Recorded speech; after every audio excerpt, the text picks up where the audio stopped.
Folks, in day number 2, get you an idea of exactly what does make day number 2. Now remember, last weekend, Obs on Aggro most played deck in day 2, none in the top 8.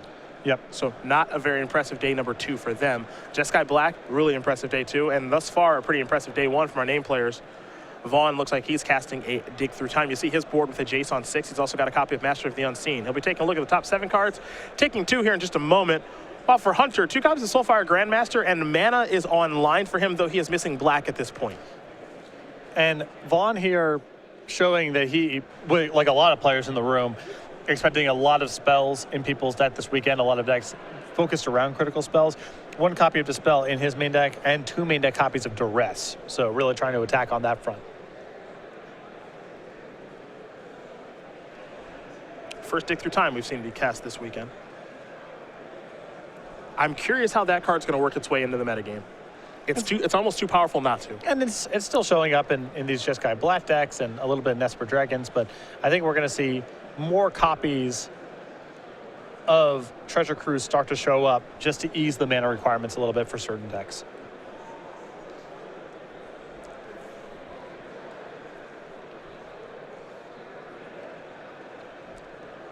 Here comes the Soulfire Grandmaster. Jace will fall down to 4. Wilson Hunter going to try to start working away at that thing. Bloodstained Mire will provide him black mana if he wants to search it up. But Vaughan is digging in for a longer game here. Oh, he's definitely set up right now. Between Jace and Master of the Unseen and a resolved dig through time, he is really set up to play a long game.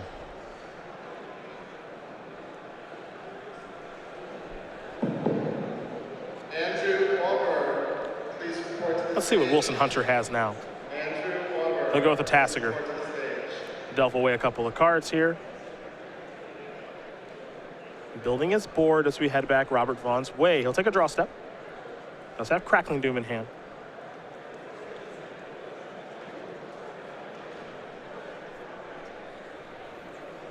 He'll sacrifice Windswept Heath. Fall down to 14.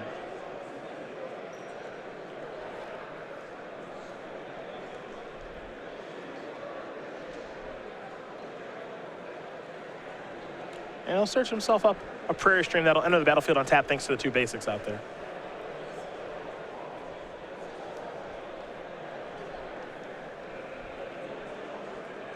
And it is time for a Doom. So that'll take care of Tasigur. See how Vaughan wants to use Jace here. I think we're just going to see another plussing. Yeah, and now another Jace. So pretty good turn there for Vaughan. Uses all of his mana, gets the biggest creature off the battlefield, slows down to Soulfire Grandmaster, kick it back over to Hunter. See if Hunter can have a turn that good. He picked up a copy of Ochai's Command.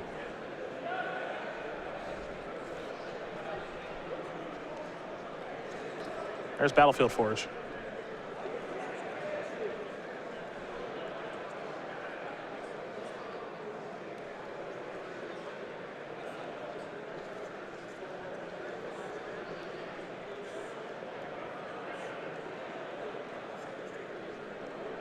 The one Soulfire Grandmaster that actually has power is going to attack. Other one locked down here by Jace. Yep. I think Hunter realizing it's almost useless to try to go after Jace at this point. Just going to start going towards Vaughan's life total. 2 points at a time is not going to slow down the Telepath Unbound.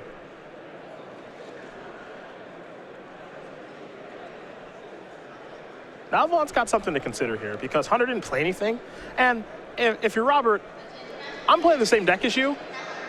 So as a result, you know, I wouldn't be surprised if you have Ochai's Command hanging out in your deck or in your hand right now. So you saw him start by taking down Jace to be able to have the ability to flashback something. I believe Crackling Doom with how his mana is set up, and now he's playing Soulfire Grandmaster.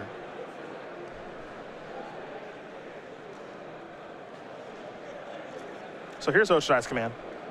That'll take care of Soulfire Grandmaster, allow Wilson Hunter to draw a card. And now Crackling Doom is going to be cast from the graveyard. That'll take care of one of the Soulfire Grandmasters over there. And now Vaughan will pass the turn back. Hunter will draw. A couple of lands in hand, Battlefield Forge, Flooded Strand. His Soulfire Grandmaster is going to be coming into the red zone here. It's going to go after Jace, and Vaughan might be okay with that exchange. Yeah, with another Jace in play, his graveyard's out of spells. Yep. And I guess there's a dig through time, but the following Jace can take care of that. Get that flashback if he wants it.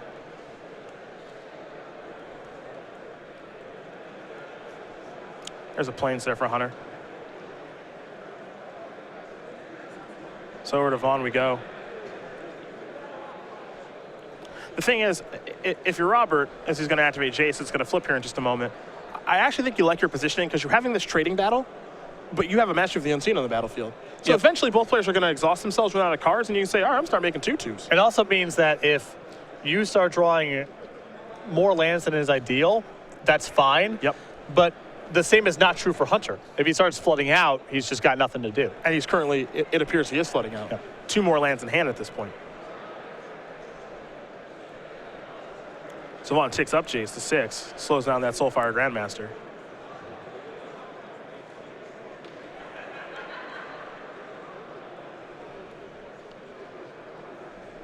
There's a Flooded Strand past the turn back.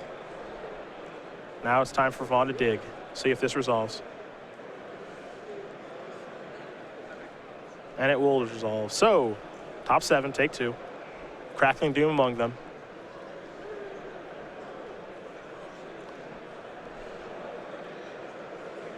I'm not sure how I feel about Dig versus just using Mastery in that spot. Make it 2/2. Because eventually Dig will get cheaper. And if there's nothing going on the other side of the table, I'm not sure what the rush is to dig. Also, it's not like Vaughan is light on action because he has Mastery in play. So he has plenty to do with his mana. It's close. Just, I think I would have erred on the side of just activating Mastery. Well, I think the question there, right, if I'm casting Dig there, to me, it's like, what am I digging for? Right. What are you looking for? Yeah. Do you really want creature removal? I mean, it wouldn't be. I guess you take it. It's not, but you're not really searching for it right now. Vaughan is going to flash back into rest, get an idea of what Wilson Hunter is working with. Show us the goods, Wilson.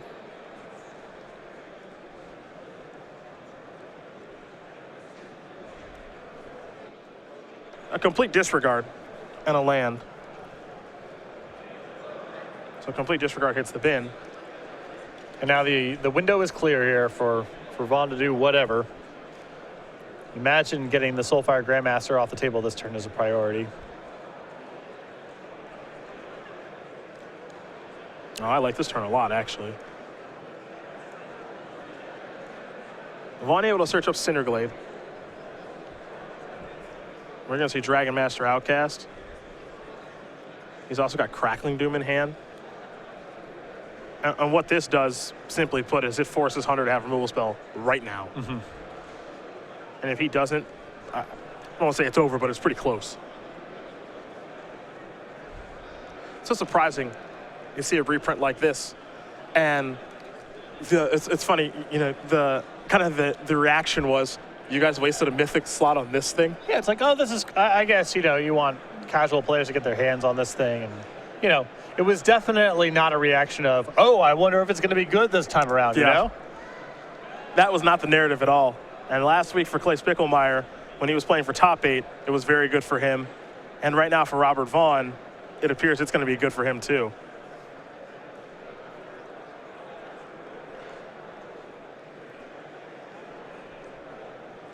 Here's a polluted Delta for Hunter. Just have to pass the turn back. Going to get an activation of Master of the Unseen. So a Manifest will join the battlefield, trigger, and now it might be a runaway. You know, there's about a 1-turn window there, I think, for Hunter to draw Crackling Doom and maybe be able to crawl back into it, but now we're done. There's a Fiery Impulse, and that's going to do it. Wilson Hunter with another land in hand. Robert Vaughan's going to win this match over Wilson Hunter 2-1.